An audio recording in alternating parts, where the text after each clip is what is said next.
extended quotes. This is where you quote a person who quotes another person or quotes another person, etc. It becomes impossible to tell where one quote leaves off and the next quote begins. One reason is every time you quote somebody who quotes somebody who quotes somebody who quotes somebody, you fill up chunks.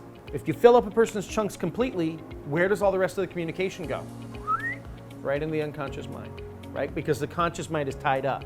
The second reason you do it is that if you're trying to give somebody a suggestion you want them to agree with, every time you quote somebody who quotes somebody who quotes somebody, it becomes harder to argue with that person who said it. They're not in your presence. You're quoting somebody at another time in another place. Does that make sense? You ever notice that if you say something, people are much more likely to reject it, but if you say, Tony Robbins said this, they'll, oh, Tony Robbins said it.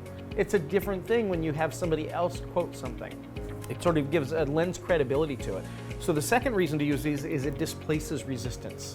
It makes it harder for people to resist what you're saying.